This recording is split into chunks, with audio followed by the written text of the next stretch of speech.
앞뒤 좌우로 한번 인사해 보겠습니다. 사랑합니다. 축복합니다. 함께 인사해 보겠습니다.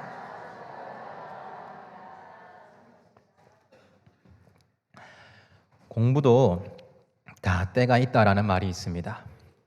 요즘에는 때를 가리지 않고 공부하시는 것 같습니다. 평생 교육원 이런 게 생겨가지고 나이 많으신 어르신들도 요새는 공부하러 막 버스 타고 쫓아다니시고 하는 모습들을 종종 보곤 합니다. 여기에 앉아 계신 분들도 공부도 다 때가 있다, 결혼도 때가 있다, 이런 이야기를 아마 자주 쓰셨을 것입니다. 저도 중고등부 아이들을 종종 만나면은 이런 이야기들을 친구들에게 전하곤 합니다. 이렇게 이야기하는 이유가 무엇일까요? 그때가 아니면 공부를 못하는 게 아니라 나중에 해도 이제 그때만큼의 어떤 공부하는 만큼의 어떤 효과를 잘 보지 못하기 때문에 우리가 그렇게 이야기를 합니다. 그러니까 다시 말하면 무엇입니까? 지금 그 시기가 공부하기에 적절한 시기다, 무엇을 하기에 적절한 시기다라고 일러주는 것이죠. 오늘 전도서의 이 말씀을 보시면은 이런 단어들이 자주 등장합니다. 때, 어떤 해, 어떤 날, 어떤 시절, 이런 시간을 나타내는 말들이 자주 나옵니다. 이런 단어들을 보면은 지금 시간과 관련해서 어떤 때와 관련해서 전도서의 말씀이 우리에게 지금 교훈을 주고 있다라는 것을 알 수가 있습니다. 사실 이 전도서의 이 말씀은 굉장히 유명한 말씀입니다. 주로 이 젊은 청년들을 향해서 이 말씀을 잘 전하곤 합니다. 12장 1절에 청년의 때에 하나님을 기억하라 라는 이 말씀으로 많은 청년들에게 전해진 말씀이기도 합니다. 그러나 오늘 저는 이 말씀을 청년들뿐만 아니라 저와 오늘 앉아 계신 여러분과 함께 나누고자 합니다. 오늘 말씀의 첫 시작을 이 전도자는 한 가지 충고로 시작하고 있습니다. 7절과 8절에 이렇게 이야기합니다. 빛은 실로 아름다운 것이라 눈으로 해를 보는 것이 즐거운 일이로다. 사람이 여러 해를 살면 항상 즐거워할지로다. 그러나 캄캄한 날들이 많으리니 그 날들을 생각할지로다. 다가올 일은 다 헛되도다 라고 이야기를 하고 있습니다. 이 말씀을 기록한 전도자는 빛은 참으로 아름다운 것이기 때문에 해를 보는 것은 정말로 즐거운 일이다 라고 노래하고 있습니다. 그렇기 때문에 빛이 비추는 이 해를 볼 수 있는 동안에는 정말 항상 즐거워하라고 이렇게 이야기하고 있습니다. 왜 해를 보는 동안에는 항상 즐거워하라고 말씀하고 있는 걸까요? 답은 바로 뒤에 나와 있습니다. 그러나 캄캄한 날들이 많으리니, 캄캄한 날들이 곧 닥쳐올 것이기 때문입니다. 여기서 말하는 빛을 보지 못하는 이 캄캄한 날들은 나중에도 이 똑같은 표현이 12장에서 나옵니다. 이 표현은 12장에서 노년의 때를 이야기하고 있습니다. 따라서 지금 이 캄캄한 날은 노년의 때를 이야기하는 것입니다. 즉, 다시 말하면 죽음이 다가오는 순간을 이야기하는 것입니다. 그렇기 때문에 뒤집어서 생각을 하면은 앞에서 이야기하는 이 빛을 누리는 것, 이 해를 보는 것은 반대로 무엇을 이야기하겠습니까? 젊음을 누리라는 것을 의미하는 것입니다. 7절과 8절 말씀을 한마디로 요약하면 캄캄한 날, 곧 죽음이 가까운 노년에 좀 더 편하게 살자고 밝고 젊은 날을 노동과 고생으로만 희생하지 말라라는 그런 이야기입니다. 젊은 날 다 지나면은 캄캄한 날이 곧 오는데 죽음이 가까운 그 날들까지 삶을 누리지 못한다면은 그야말로 인생은 오늘 8절의 마지막처럼 허무할 수밖에 없을 것이다 라고 이렇게 이야기하는 것입니다. 이 말이 우리가 들을 때에 젊을 때 놀아야 할 것을 다 놀아야 한다. 노세 젊어서 노세 하자는 이런 이야기가 아니라 젊음의 때에 누려야 할 것을 충분히 누리라 라는 이 말입니다. 지금 시기에 너에게 비치는 그 빛을 감사함으로 너에게 주신 그 젊음과 그 힘을 기쁘게 사용하고 젊을 때 할 수 있는 모험, 그 믿음의 모험을 하라는 이야기입니다. 9절에서는 이 교훈이 조금 더 분명하게 드러나고 있습니다. 우리 9절 말씀 함께 읽어보겠습니다. 청년이여 내 어린 때를 즐거워하며 내 청년의 날들을 마음에 기뻐하여 마음에 원하는 길들과 내 눈이 보이는 대로 행하라. 그러나 하나님이 이 모든 일로 말미암아 너를 심판하실 줄 알라. 아멘. 전도자는 말합니다. 마음에 원하는 길, 눈이 보이는 대로 행하라라고 이야기합니다. 한마디로 젊을 때 하고 싶은 일을 마음껏 해보라라고 이야기하고 있습니다. 젊을 때만 할 수 있는 일을 최선을 다해서 하라는 이야기입니다. 이렇게 이야기하는 이유가 무엇입니까? 이것도 뒤에서 이야기가 나오고 있습니다. 하나님께서 뒤에 뭐라고 이야기하고 있습니까? 하나님이 이 모든 일로 말미암아 너를 심판하실 줄 알라. 하나님께서 이 모든 일 때문에 우리를 심판하시기 때문에 누리라고 하는 것입니다. 하나님의 심판은 앞에서 이야기했던 이 빛을 누리는 것, 해를 보는 것, 젊을 때 할 수 있는 모험, 젊을 때만 할 수 있는 일이 단순하게 노는 것, 즐기는 것이 아니라는 것을 보여줍니다. 그러면 무엇입니까? 하나님께서 심판하실 것이기 때문에 젊을 때에 하라고 하신 일을 꼭 해야 한다라는 말을 의미하는 것입니다. 하나님의 심판이 분명히 있기 때문에 아무것도 하지 말라라는 이야기가 아닙니다. 우리에게 죽음의 날이 가까워 오기 전에 꼭 해야 할 일을 얼른 하라라는 것입니다. 어떻게 말입니까? 매 순간을 하나님께서 주신 선물로 알고 감사하면서 매일매일 말씀에서 하나님께서 하라고 하시는 일들을 하나하나씩 그렇게 해 나가는 것입니다. 그렇게 해야 죽음이 다가와도 후회하지 않게 되고 하나님 앞에서 의미 있고 가치 있는 삶을 살게 되기 때문입니다. 다시 말하면 우리 앞에 놓여져 있는 이 죽음과 하나님의 심판은 우리의 삶을 나태하게 아무것도 못하겠다, 하나님께서 심판하시니까 가만히 있어야지, 이렇게 만드는 것이 아니라 하루하루를 더욱 의미 있게 보내도록 만들어준다는 것입니다. 우리가 우리의 죽음의 때와 하나님의 심판의 때를 기억한다면 우리는 아무것도 안 하는 삶을 사는 것이 아니라 더 하나님의 말씀을 따르게 된다는 말씀입니다. 주어진 지금의 때를 보다 더 가치 있게 보내게 만들어준다는 것입니다. 그러니까 살아갈 때에 죽음과 심판의 때를 생각하라는 이야기입니다.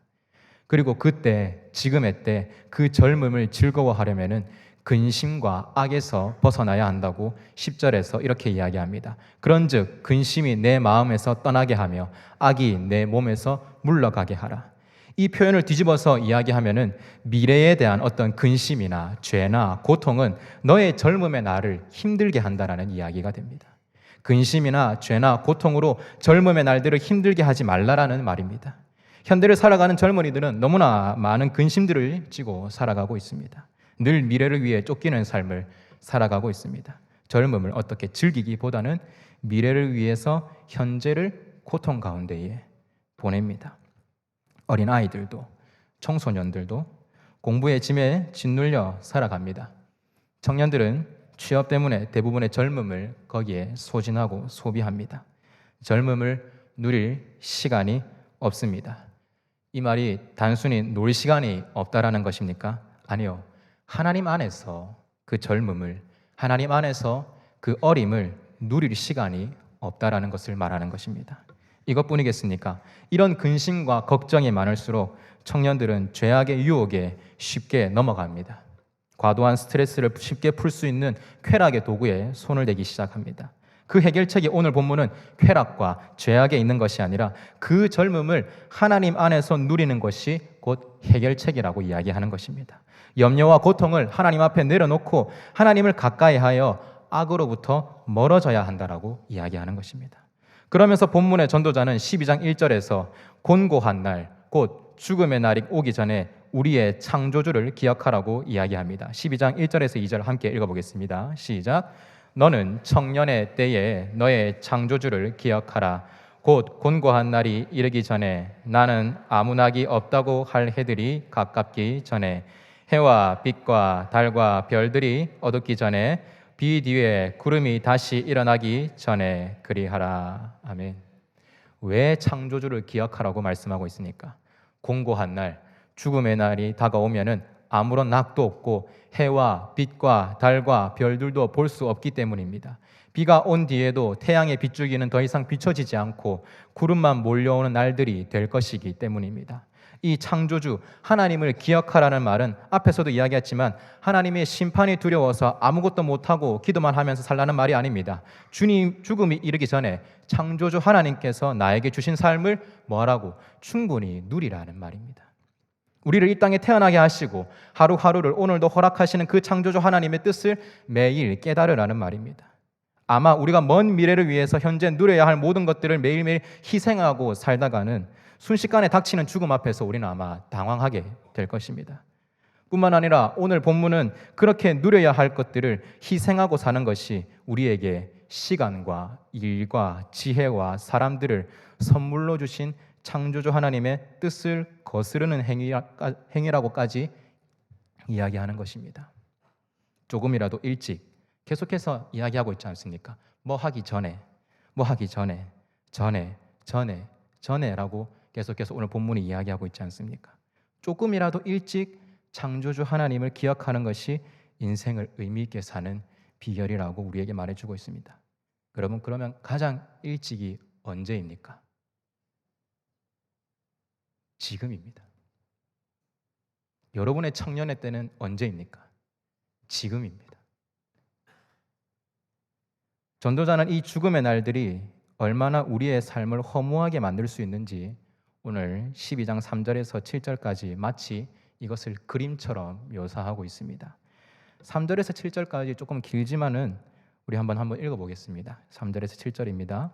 그런 날에는 집을 지키는 자들이 떨 것이며 힘 있는 자들이 구부러질 것이며 맷돌질하는 자들이 적음으로 그칠 것이며 창들로 내다보는 자가 어두워질 것이며 길거리 문들이 닫혀질 것이며 맷돌 소리가 적어질 것이며 새의 소리로 말미암아 일어날 것이며 음악하는 여자들은 다 쇠하여질 것이며 또한 그런 자들은 높은 곳을 두려워할 것이며 길에서는 놀랄 것이며 살구나무가 꽃이 필 것이며 메뚜기도 짐이 될 것이며 정욕이 그치리니 이는 사람이 자기의 영원한 집으로 돌아가고 조문객들이 거리로 왕래하게 은줄이 풀리고 금그릇이 깨지고 항아리가 생곁에서 깨지고 바퀴가 우물 위에서 깨지고 흙은 여전히 땅으로 돌아가고 영은 그것을 주신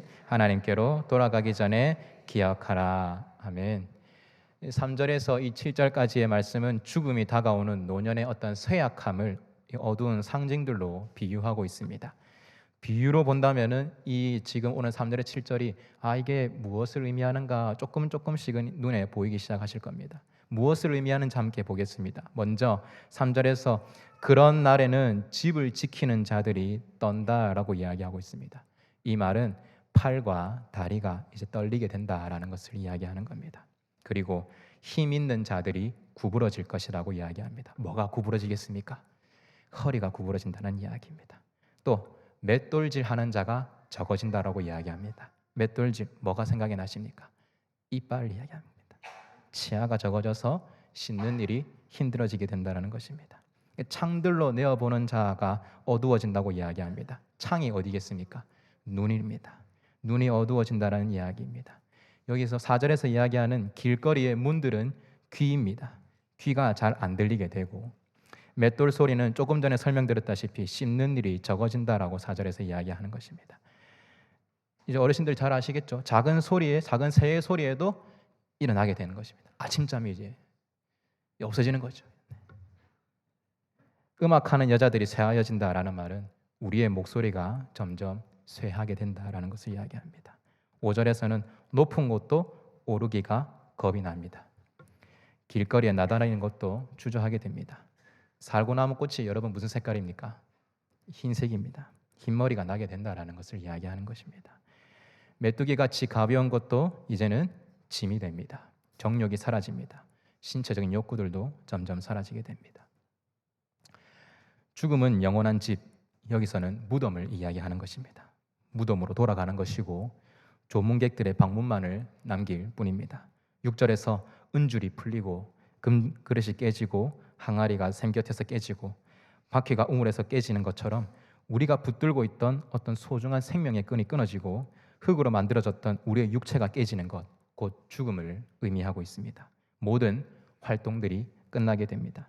그래서 흙으로 만든 우리의 육체가 다시 땅으로 돌아가기 하기 전에, 다시 땅으로 돌아가기 전에 우리의 호흡이 그 호흡을 주신 창조주 하나님께로 돌아가기 전에, 숨을 거두기 전에 하루라도 빨리 그분을 기억하라라는 이야기입니다. 하나님께서 허락하신 삶을 하루 빨리 누려라라는 이야기입니다. 오늘 본문에서 전도자가 어둡게 그리고 있는 이 죽음의 현상은 우리를 좌절시키려는 용도로 쓰여지는 것이 아닙니다. 오히려 지금 우리에게 주어진 삶의 소중함을 일깨우기 위함입니다. 기쁨과 행복을 누리고 영원한 의미를 남길 수 있는 날은 바로 언제다? 지금이다 라는 것을 알려주는 것입니다.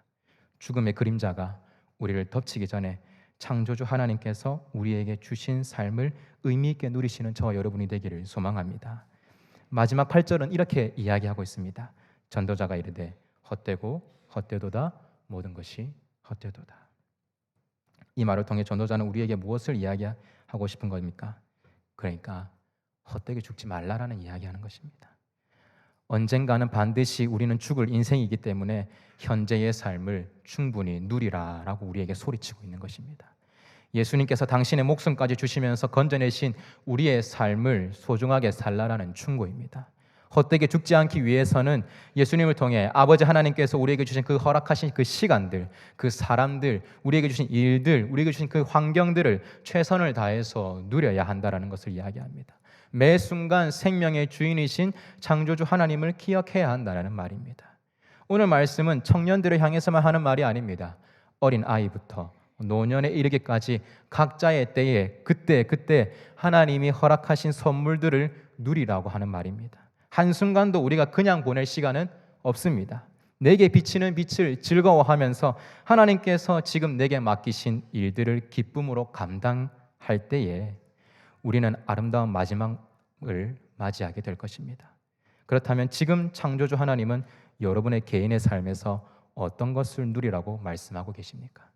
여러분의 삶의 도처에서 하나님은 어떻게 여러분의 삶 속에서 하나님을 누리라고 이야기하고 계십니까? 우리가 한번 생각해 보기를 원합니다. 나는 나의 삶 가운데에서 어떤 하나님을 누리며 살 것인지. 저는 개인의 삶을 넘어서 지금 우리 하늘샘교회가 지금 최선을 다해서 하나님을 누릴 곳은 바로 여름 사역이라고 생각을 합니다. 여름 성경학교와 수련회라고 생각을 합니다. 비전 트립과 단기 선교라고 생각을 합니다. 오늘 말씀처럼 아이들의 지금의 시기에 누려야 할 하나님이 분명히 있습니다. 지금 시기에 누려야 할 하나님이 주신 기쁨이 있습니다. 유치부, 초등 1, 2부, 청년부의 여름 성경학교와 수련회가 끝나고 이제 중고등부의 여름 수련회와 또 청년부의 비전 트립, 또 미얀마 단기 선교가 남아 있습니다. 여름마다, 겨울마다 또 진행이 되겠죠. 여름마다, 겨울마다 주어지는 이 기쁨의 기회를 여러분 놓치지 마시고 쟁취하시고 누리시기를 바랍니다. 아이들이 누려야 할 이 기쁨의 시기를 놓치지 마시기를 바랍니다. 여러분이 섬길 수 있는 이 기쁨의 기회를 놓치지 마시기를 바랍니다. 오늘 말씀을 요약하면 무엇입니까? 언제 죽을지 모르니까 지금 하나님 경험하고 지금 하나님 만나고 지금 하나님을 누려야 한다는 것입니다. 우리도 압니다. 죽음의 때는 여러분 누구에게나 찾아옵니다. 나이 들어서 죽음의 때가 찾아온다고 착각하지 마시기 바랍니다. 나이가 어린 우리의 다음 세대에도 얼마든지 죽음의 그림자는 드리울 수 있습니다. 우리는 그때를 알지 못합니다. 내 자녀가 마냥 나중에 예수님 잘 믿겠지라는 그런 안일한 생각에 우리는 사로잡혀서는 절대 안 됩니다. 지금 아이들은 하나님의 말씀을 들어야 하며 지금 아이들은 지금 이 시기에 하나님이 예비하신 하나님을 누려야 하고 경험해야 합니다. 정말로 여러분이 아이들을 사랑하신다면 하나님을 만날 공간으로 아이들을 보내야 합니다. 여러분이 정말 하나님을 사랑한다면 하나님이 있는 공간으로, 하나님께서 계신 공간으로, 하나님 말씀이 선포되는 공간으로 여러분은 나오셔야 합니다. 여름에, 겨울에 아이들을 성경학교에, 수련회에 보내야 합니다. 학원 조금 더 가기보다 말씀의 자리에 아이들을 더 우선하여 보내시기를 바랍니다. 그것이 아이들이 살 길입니다. 내일 죽음이 온다 하면 공부가 무슨 소용이 있겠습니까? 당장 오늘이라도 하나님을 만나는 것이 더 중요하지 않습니까? 그리고 끊임없이 우리는 지금의 아이들을 위해서 기도해야 합니다. 무엇을 위해? 우리의 다음 세대들이 하나님을 만날 수 있도록 기도해야 합니다. 지금의 때에 만나야 할 하나님을 만날 수 있도록 기도해야 하는 줄 믿습니다. 기도회가 끝났다고, 단체 합심해서 하는 기도가 끝났다고 우리가 그냥 바로 저 문을 열고 나가는 것이 아니라 정말 우리의 마음에 간절함이 있다면, 정말 우리의 다음 세대의 아이들을 향한 사랑의 마음이 있다면 조금이라도 더 앉아서 아이들을 안고, 내 자녀를 안고 기도하셔야 합니다. 그리고 수련회와 성경학교뿐만 아니라 여기 지금 말씀이 선포되는 이 자리 가운데에 우리가 기도하는 그 기도의 자리 가운데에 아이들을 데리고 오셔야 합니다. 한치 앞의 일도 우리는 알지 못합니다. 여러분 안에 정말 믿음이 있다면 무엇이 더 우선시 되어야 함을 여러분이 더 잘 아실 것입니다. 우리는 경각심을 가져야 합니다. 내 자녀는 잘 믿겠지. 여러분 어떻게 그렇게 그거를 확신할 수 있습니까? 아무도 모릅니다. 자기 자신과 하나님 외에는 모릅니다. 아니, 자기 자신도 잘 모를 수 있습니다. 부모님 앞에서는 답을 이야기하는 아이들이 될 수 있습니다. 그러나 부모님 없을 때에 질문을 던져보면 그렇지 않은 아이들이 너무나 많습니다. 그렇기 때문에 교사들이, 교역자들이 힘을 다해 기도하며 준비합니다. 오늘 예배가 끝나고 나면은 중고등부 여름 수련회 찬양팀 연습이 있습니다. 어제 초등 2부 여름 성경학교가 끝났죠. 초등 2부 여름 성경학교 방금 막 끝난 우리 김평강 목사님이 쉴 틈도 없이 또 중고등부 와서 찬양 인도해 주겠다고 하셨습니다.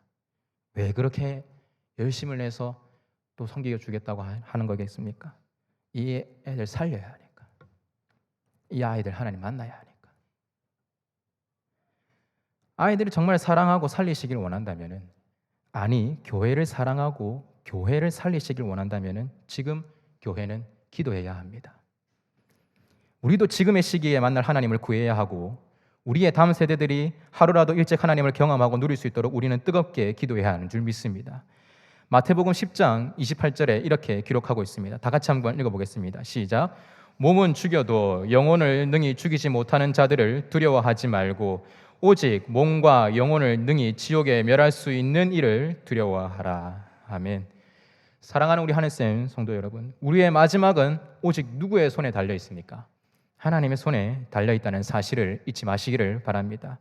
무엇을 내가 두려워해야 하는지 잘 기억하시길 바랍니다. 그리고 기도하십시오. 그래서 우리 하늘쌤의 교회에 이 어린아이부터 노년에 이르는 모든 지체가 지금의 하나님을 누리는 거룩한 공동체가 우리 사랑하는 우리 하늘쌤 교회가 되기를 주님의 이름으로 축복합니다. 이 시간 말씀을 기억하면서 우리가 함께 기도했으면 좋겠습니다.